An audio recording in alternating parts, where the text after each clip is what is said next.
everybody, I'm Carla with Race to Walk, and it is time, hold on, I'm not sure what's going on here. Okay, sorry. I thought I had this already, and then obviously I do not. What's going on? Oh, okay. Yeah. So anyway, what I'm doing is I'm actually, you're seeing me from my iPad, and because the reason I do this is because the losers that have been hacking me have basically, they mess up my my laptop. So what I do is, what is going on? This is weird. Okay, sorry. So what I do is I use a camera on my iPad, but I manage to stream from my laptop. But anyway, I'm Carla with Race to Walk, and this is another episode of Hack the Saga. So this has been not like a really eventful week. Haven't made any complaints or reports. I've just been working on, just trying to restore communications and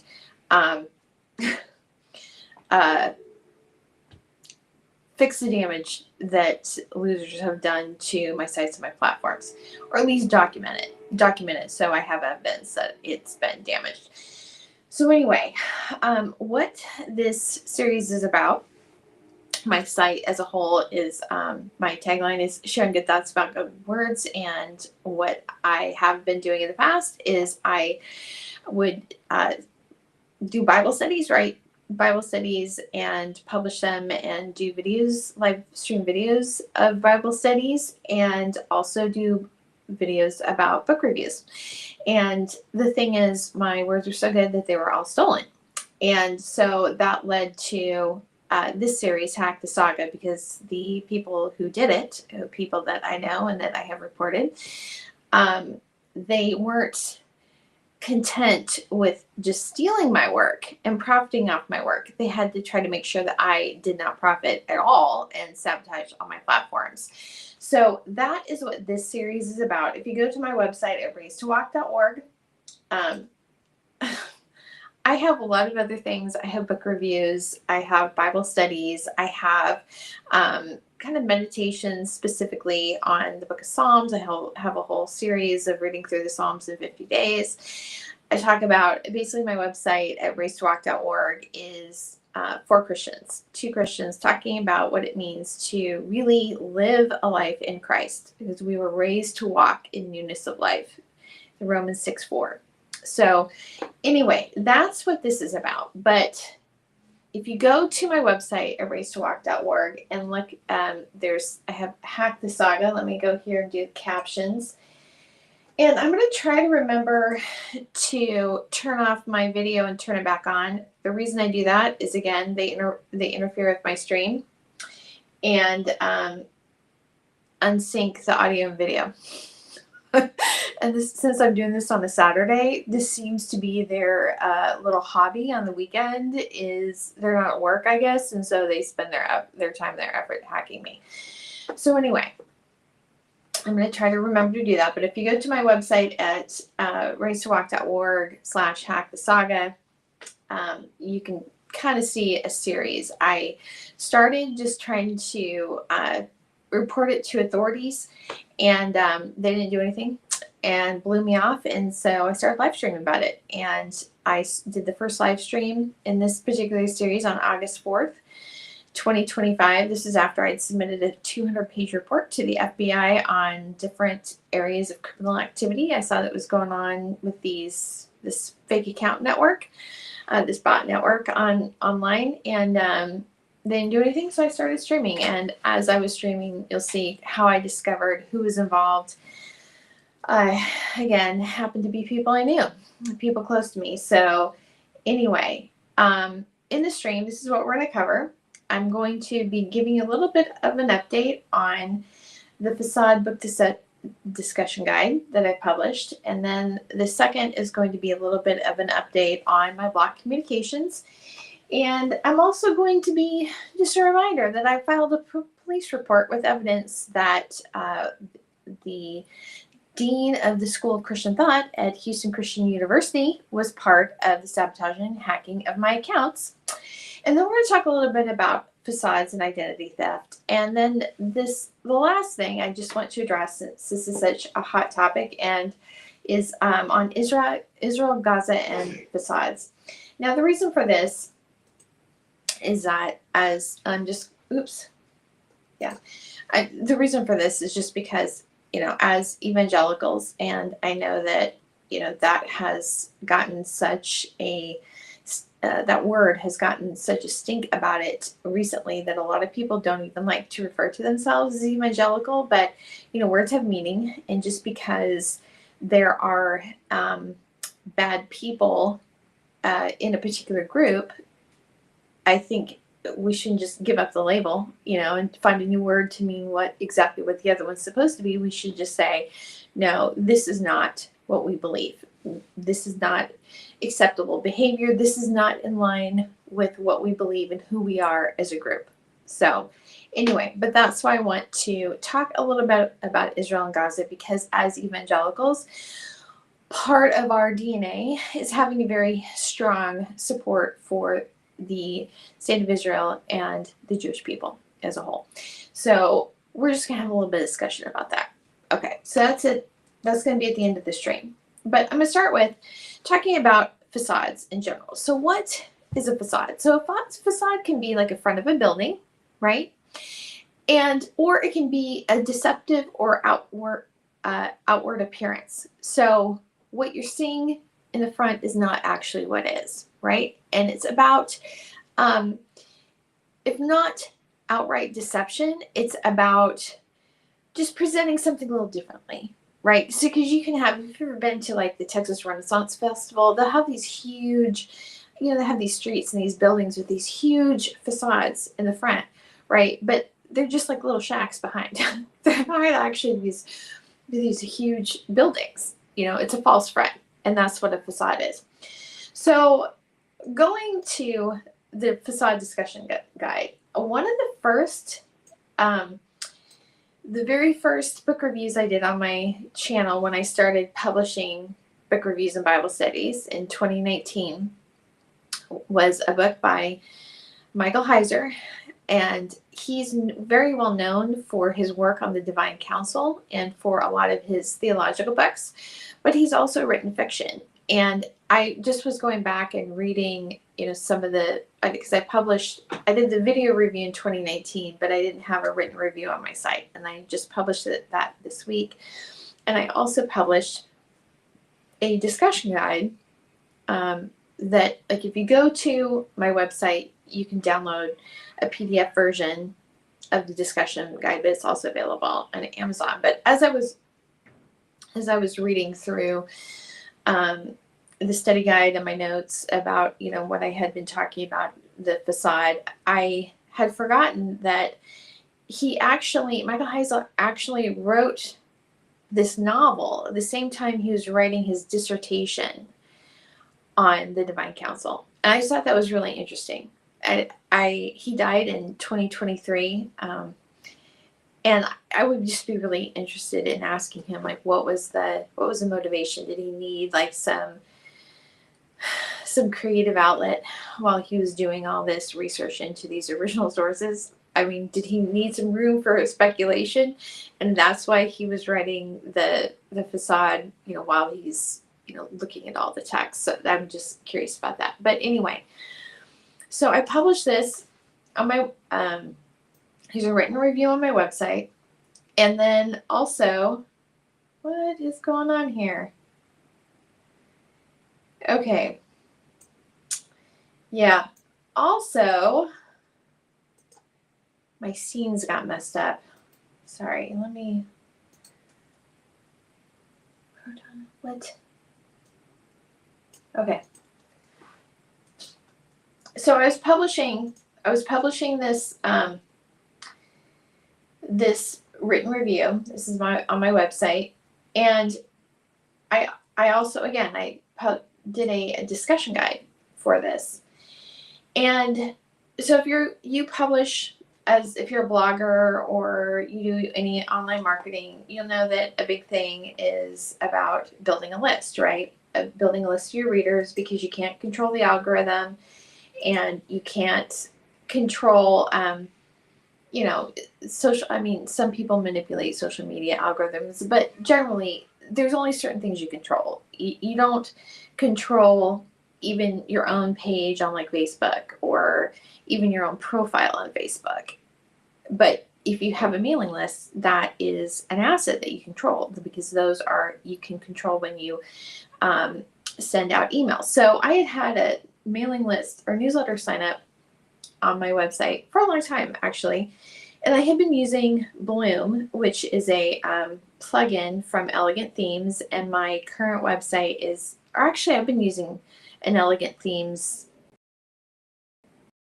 theme on Race to Walk for a very long time.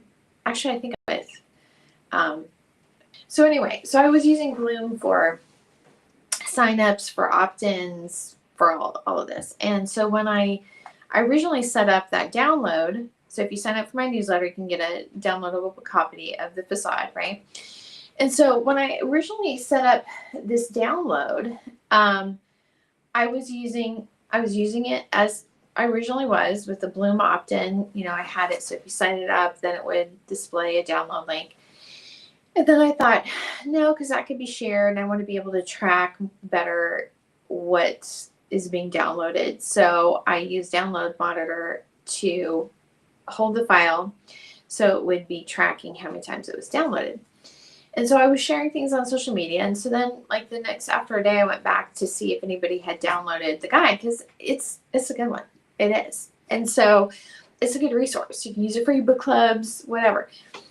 And there were 17 downloads, but when I checked my mailing list on MailChimp, not a single person had signed up. And so I'm thinking, okay, so I don't have any signups on my list, but people are getting the download. So what's going on here? And I had been thinking there was something off about the Bloom plugin for a while. It has a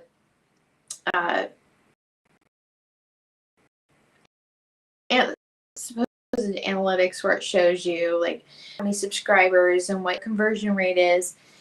And here's the thing, I've had that plugin on that site for at least a decade. And when I was looking at the numbers, it was showing, literally at the beginning of this week, it was showing all zero, nothing on all of the forms.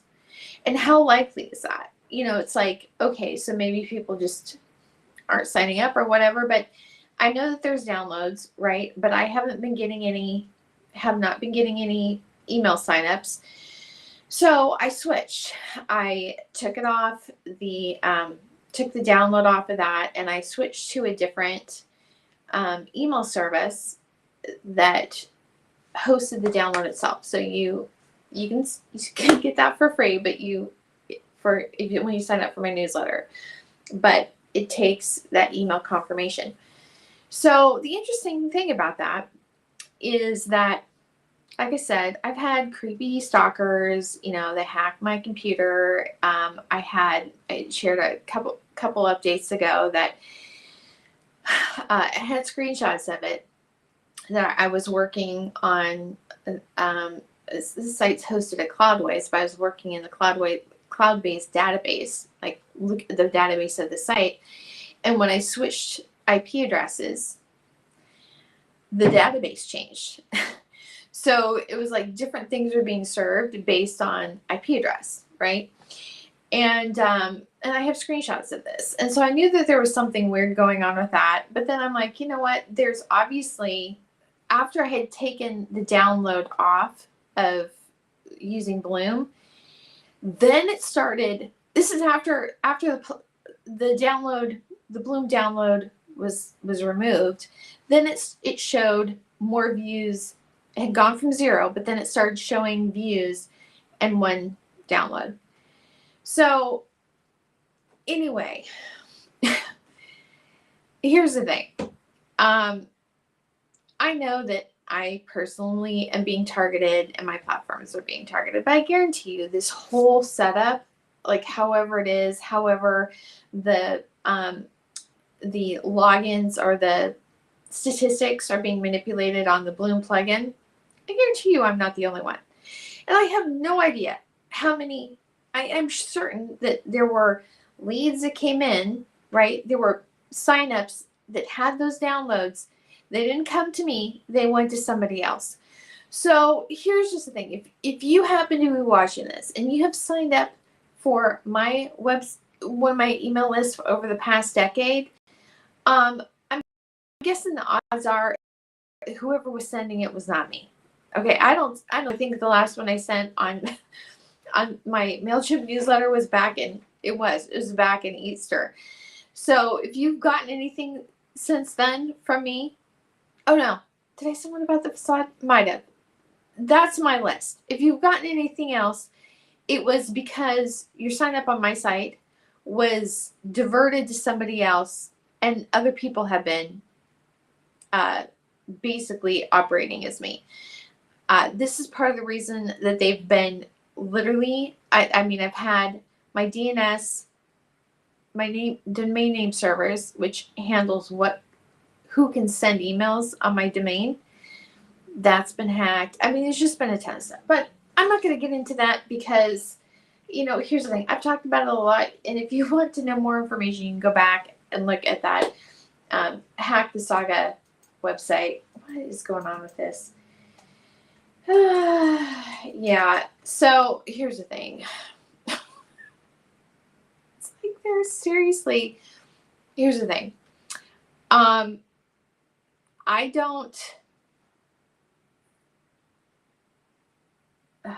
can't, yeah. So anyway, we're just going to move on from that. Okay, so the next thing, just a reminder that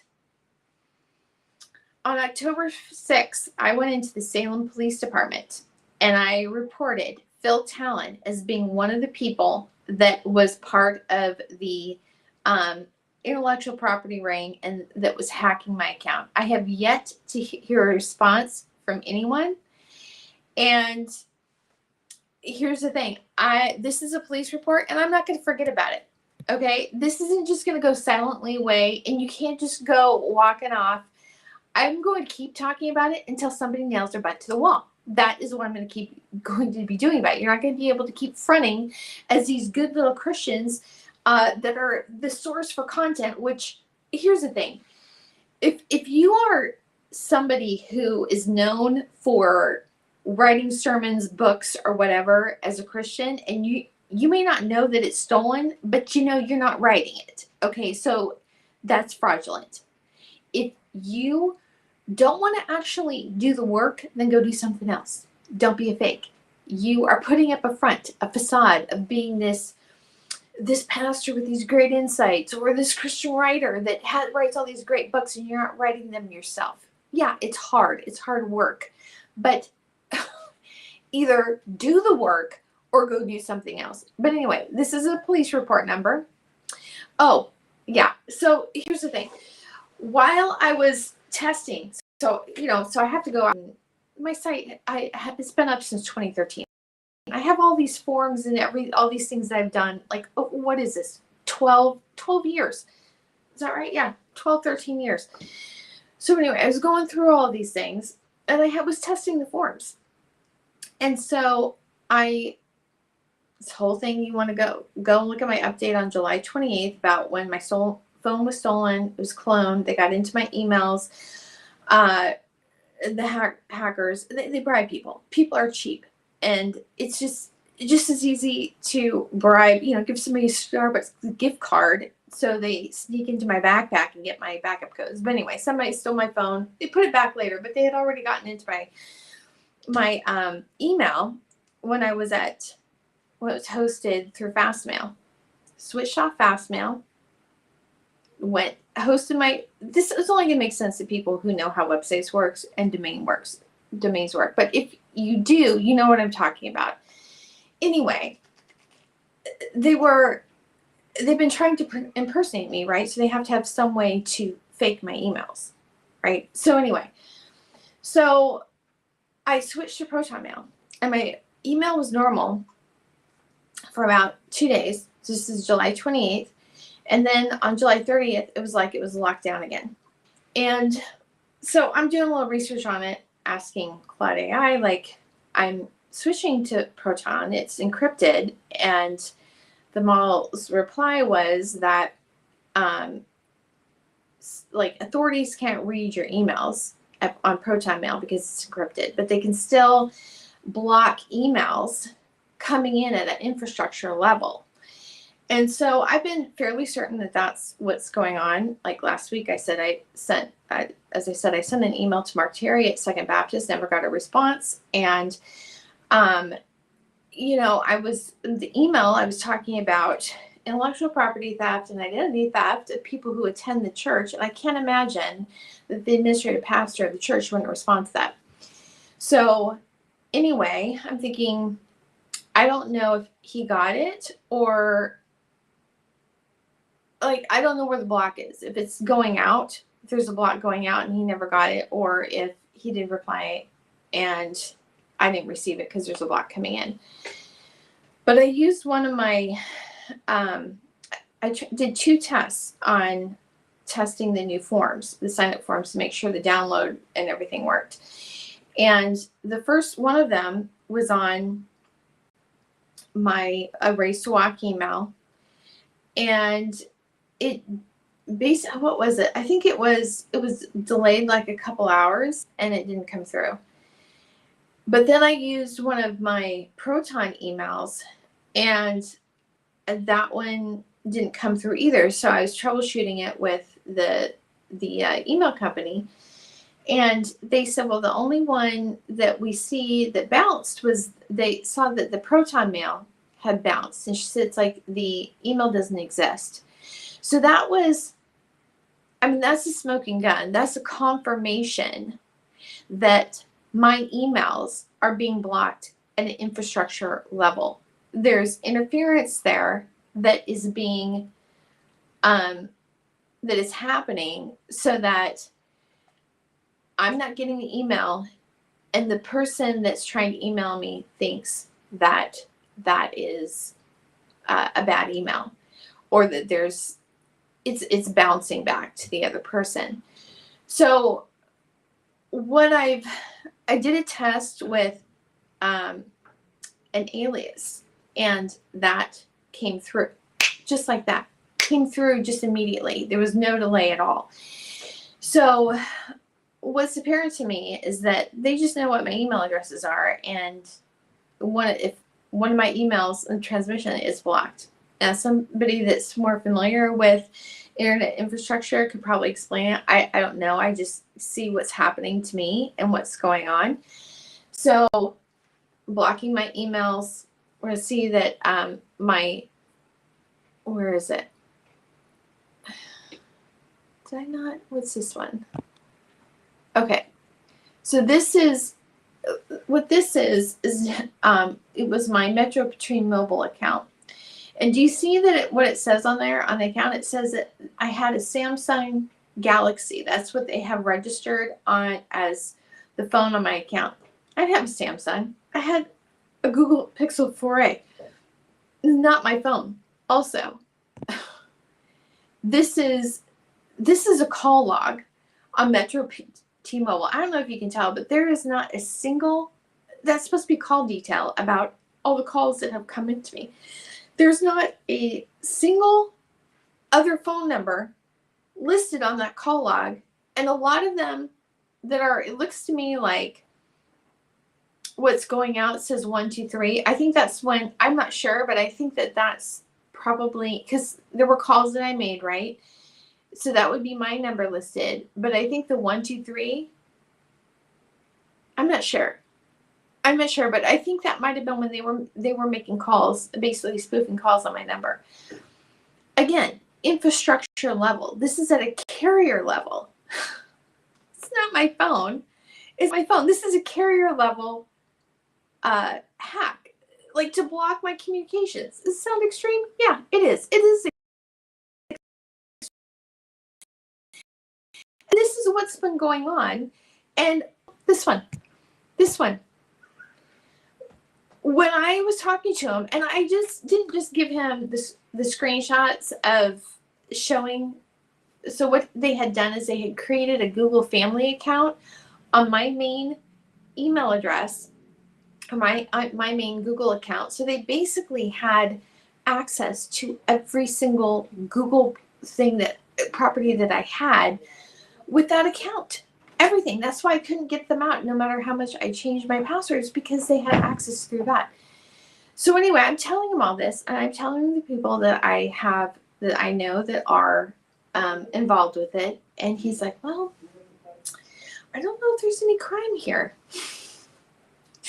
Hacking of accounts, intellectual property, all of this, identity theft. Salem police, I don't know if Oregon's just in an alternate universe or something, but they don't think that any of these things are crimes. So I'm gonna have to research this. I said, well, I have researched it, and it is a crime. It's like, oh, okay, well, I'll check it out. Holy crap. Anyway, so there's that. But then there's also all of my social media accounts. So here's the thing. This is just what I would say. So my original Facebook account was CM Alvarez, right? And so what had happened on April 4th, I did the live stream. And in that live stream, I talked about a lot of things. There was the first one on, if you go and looked in Hack the Saga. And one of the things that I showed is I have video evidence that the analytics, YouTube analytics on videos are being jacked. Okay, it's like there's a spike, but the number doesn't increase. There's fraud in the Google Analytics. Okay, so people may be stealing watch time, but even beyond that, it is just fraudulent. Okay, so the next day I reformat my phone and my everything, my Facebook account was frozen. I couldn't get access to it again for 3 days.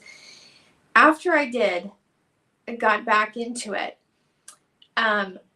they had moved me onto, like, if I log in, my access was to a different account. It wasn't just Facebook. It was to Instagram, who knows what all else.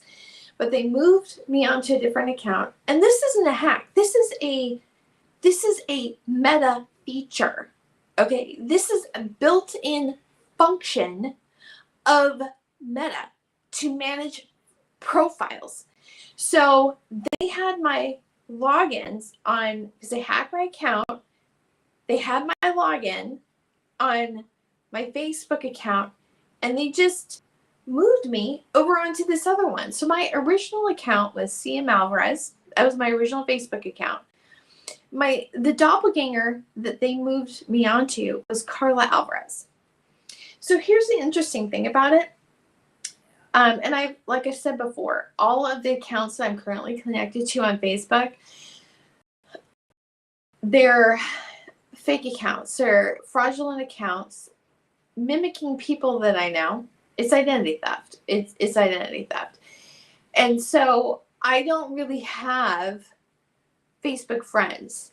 I have an account that jackasses control access to. And that's another one. I can't even, even though I've changed passwords, put 2-factor authentication on it, all of that, they're still going in and editing the account. So I went through and I was looking at some of the settings and going back into the logins. So first, let me say, when I was going back through the activity log, this Doppelganger account had been created about the same time as my original Facebook account. But the interesting thing about this is that in 2013, they started impersonating me on this account. 2013. Now, here's the thing. This is before I met anyone at HBU. And this is before I met anybody with the apologetics group or the journal, the ones that were directly attacking me, and, before that. So I was thinking about it, and I'm thinking, okay, I know that, I don't know. I'm not a criminal and a lame-ass loser that impersonates people. So I don't know how these people, I can see some of their operations, but I don't know the interactions of them, but this particular account, this Doppelganger account, was basically just used as a house account, I think. I saw, because when I was going through and looking at the logins, trying to secure the account, I could see the logins from different locations. It was all across the country. There was one day, or over a 2-day period, where I think that this is a social media agency. Like, this is their successful social marketing campaign, is having a bunch of accounts, impersonating real people, and then just having employees that run them. Because there was a day where there were literally 6 different logins from Baytown, Texas. And I think what they were doing is probably onboarding, new employees, showing them how to run these fake accounts. That's what I think. So as far as who, that's a really interesting question, isn't it? So this to me is like, some of these other things I have, I know for certain that the people are involved, like Phil Tallon, Jason Smith, Andy Nardoni, Annie Crawford, Jasmine Biggs, Grant Broadhurst, people with the Journal. There's more people too. I haven't named everybody that I have evidence of that's in these little content promotion circles. I know who the crews are. Okay. I haven't named them all, but I know them. So anyway, so that's this Christian apologetic fake ass losers that are stealing content, stealing identities, and promoting a bunch of fraud. But like I said, this account was impersonating me as far back as 2013. So again, this is before I met these people. And I also know that the things that have been attacked the most, like, you go watch that first stream on August 4th, 2024, A Message to My Stalker. You go and you listen through it and listen to the parts where there's the most interference in the stream. And do you know what? When I know what it is, it's when I'm talking about the Humble ISD school board. So Humble ISD was the district where my girls grew up.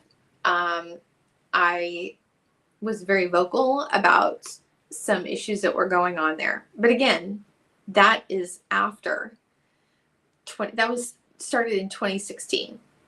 And this impersonation started in 2013. So here's what I think.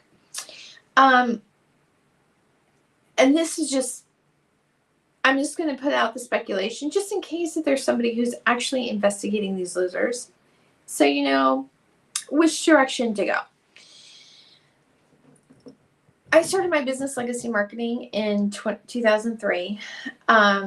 I was very involved in mothers of young children. I used to go to Kingwood Chamber of Commerce meetings. I organized Picnic on the Park from 2004 to 2009, and then kind of advised on it for the next 2 years. And then I was one of a group of people that helped launch the March of Remembrance first in Kingwood. We did a march, and then in 2013, the year that this impersonation started, we did 7 marches across two days across the city of Houston. And so I think that the reason, because I've seen how this operates on other people, I think that what it is that they create these accounts of impersonating people in the community, and then when they have their social media clients, they get engagement from these fake accounts, and then the client will like, oh, so-and-so is interacting with my stuff, and it's not. It's the social media, it's their agency that's impersonating people. So basically, the social media people are agencies. Their business model is based on identity theft and fraud. So who is this?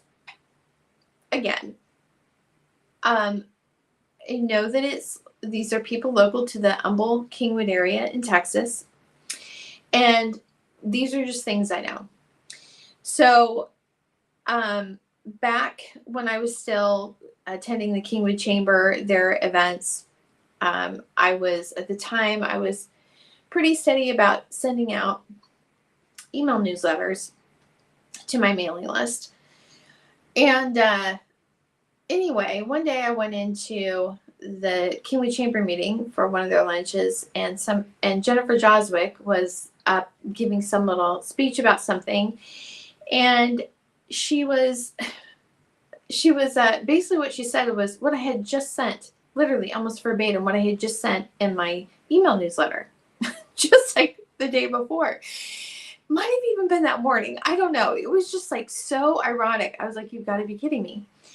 So this is just a words to the wise. I didn't say anything about it. I never mentioned it, but here's the thing. If you know of somebody, this is a whole boundary thing. I don't know the best way to say it, but if you ever see anybody doing something like that, where they're taking your stuff and basically using it straight in your face back, say something about it. Say something about it then, because I didn't. And they've gone, I say they, but collectively, there have been people that have stolen literally every single word that I've written. So if you value your intellectual property, then when you see somebody stealing it, say something about it. So anyway, so there's that. Jennifer and Sam Schrade started this is back around the same time, started a 24/7 networking group. And here's the thing. I don't care. I'm not friends with these people. I'm not even connected with them on Facebook anymore because all the accounts surrounding me are fake.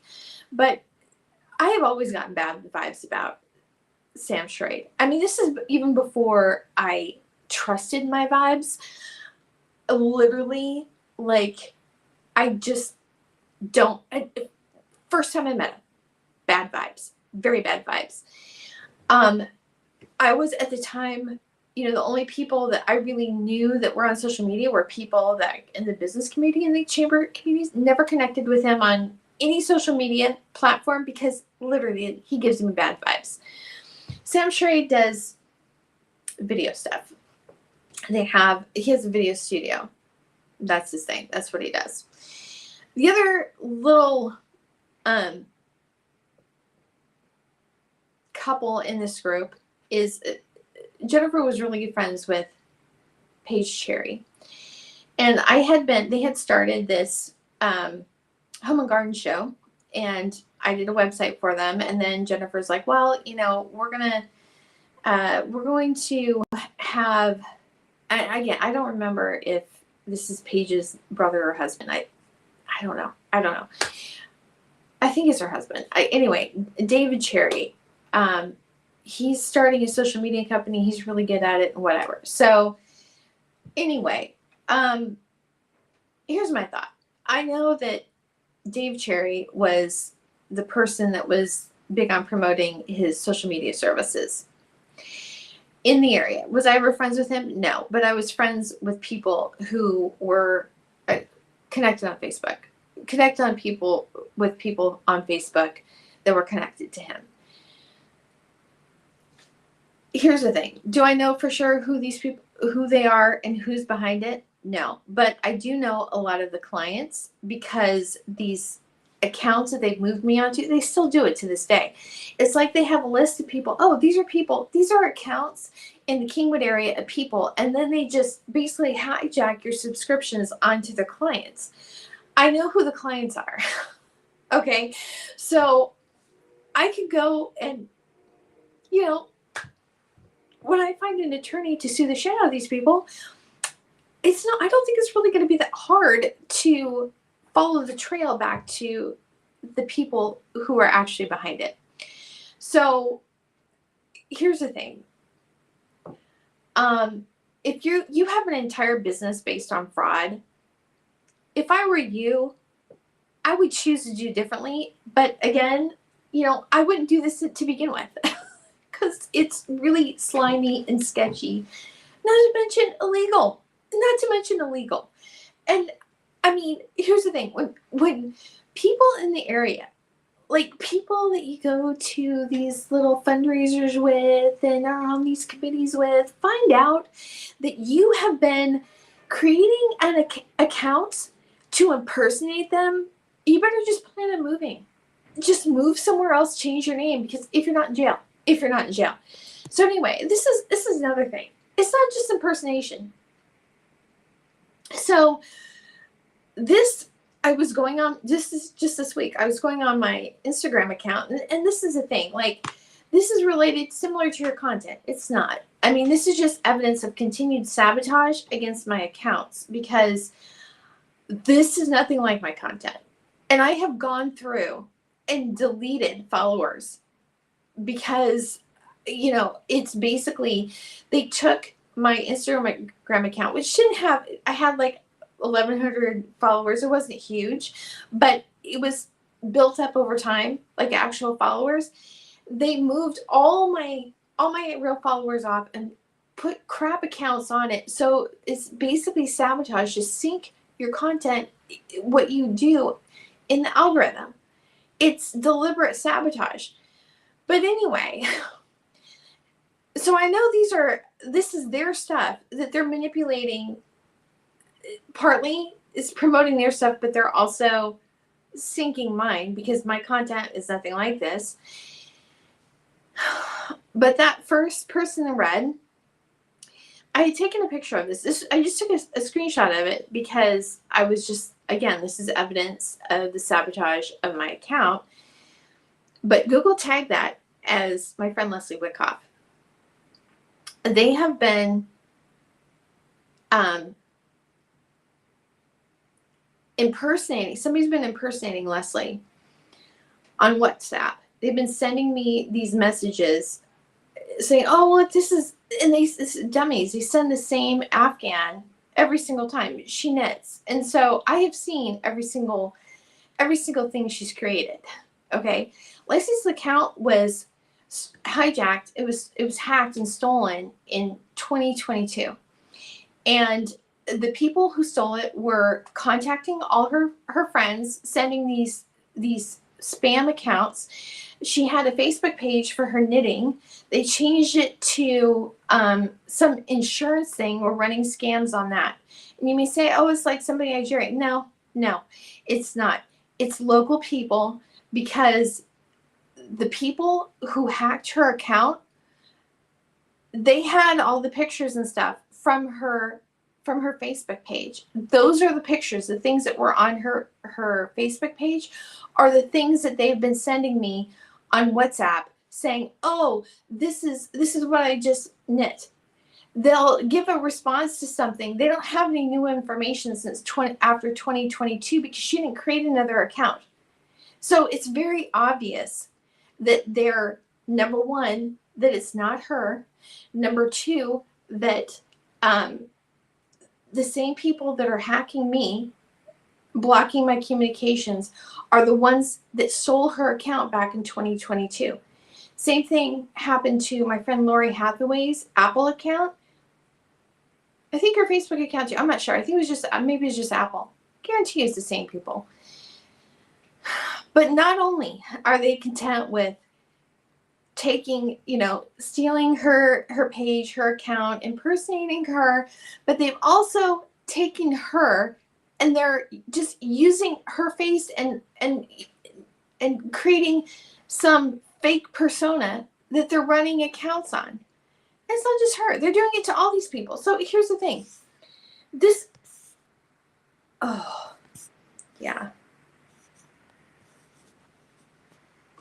My scenes got messed up. Okay. Let me switch to this. Let me explain this to you. The other thing, the big tell on this, the big tell on this is that when they put me on that account, this was a fake account, right? And one of the other things that I found when I was looking at this, the detail of this page, was that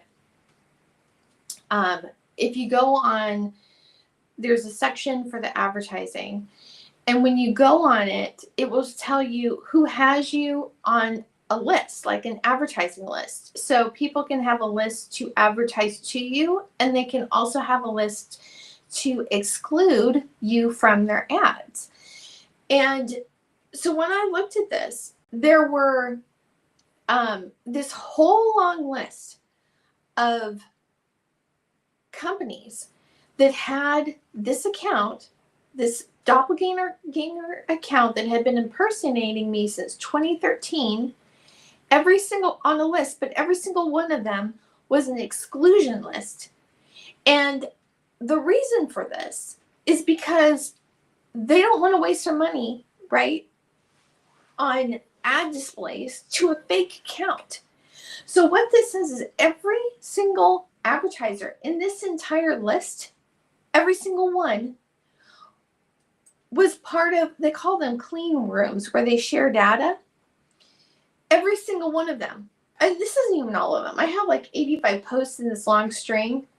This is not even all of the companies that I have that are on this list. Not even all of them. But do you want to know who is on this list? Facebook. Facebook itself was on this list, excluding this, excluding my account from any advertising. So Facebook, Meta, knew this was an account. This is not like, they're not just exploiting Meta's system. It is the system. It's intentional. It's by design. They aren't doing it behind Meta's back. Meta knows, and these people are partners with Meta because they're like helping get all this fake engagement on the ads. So this is the thing. All of these features, like when you have to log into an account to be able to see somebody's profile, it's because there's massive amounts of fake accounts that are, what you see is determined by who you are or where you're coming from. So this set of fake accounts will be shown to one person with a set of information, and this set of fake accounts will be shown to somebody else. So you can't go to social media and think you're going to be getting a reliable display of information. You can't go to any social media account and think you're getting anything close to the truth, because it could just be a fake account putting out information that they want. So anyway, that is just, it sounds like all the stuff I'm going through is extreme. I'm not the only one. It's just that people, number one, the dummies that have been hacking me basically hacked me so that, and it just showed me their whole game. You know, not everybody has stupid people around them like I do. Anyway, this is going to be short, but I'm just going to say this. So this is on Israel-Gaza and Facade. So here's the thing. You know, as Christians, you know, we know Genesis 12:3, which is when God told Abraham, is that I will bless those who bless you, and those who curse you, I will curse. You know, we see that as basically a mandate for support of Israel. But here's one thing I want to point out. So in Psalms 122, I think it's 6 and 7. Yeah, 6 and 7. It says, pray for the peace of Jerusalem. May they prosper who love you. May peace be within your walls. So I'll be honest, for a very long time, I've took that to mean, may they prosper who love Jerusalem, right? That's how I've read it. But I realized that was a very wrong take on that. It's not those who prosper who love Jerusalem. May they prosper who love the Lord. That's what David is saying. Saying, I'm praying for the peace of Jerusalem. May the people who love the Lord prosper. May peace be within your walls. And that should be our prayer, not only for Jerusalem, but also for our own country. We don't idolize Israel. Do I support Israel's right to exist as a state? Absolutely. But I don't support the right to commit genocide. I don't. I mean, quite frankly, I mean, it's a complete mess. Do I think that the whole two-party state is just a misnomer?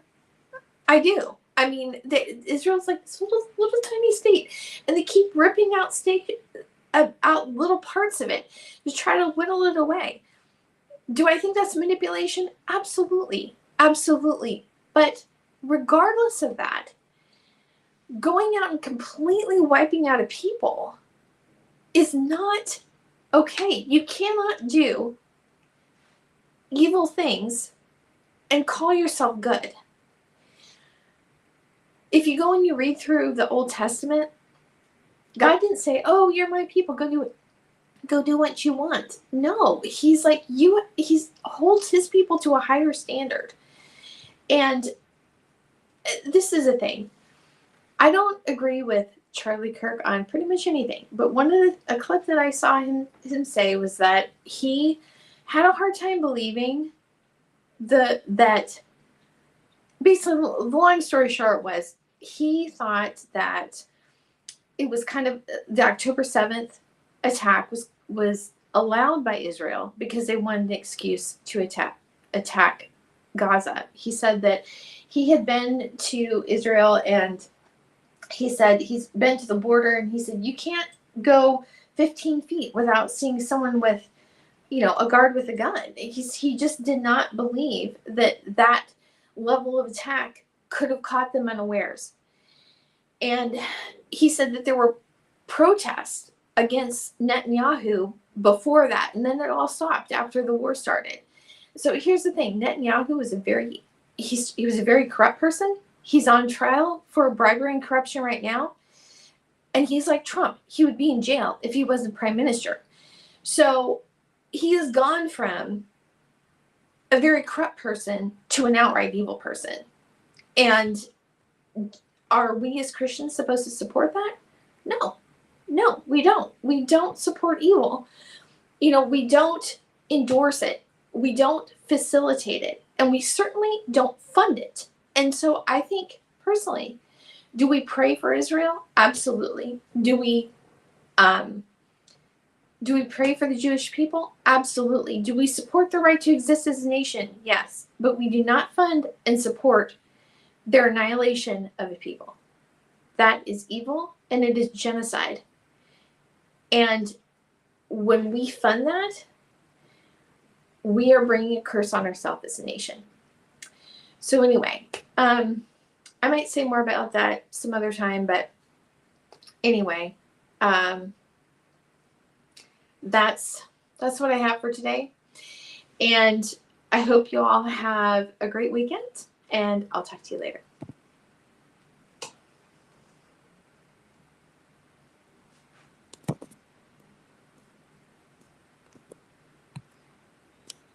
This isn't switching. Here's the thing.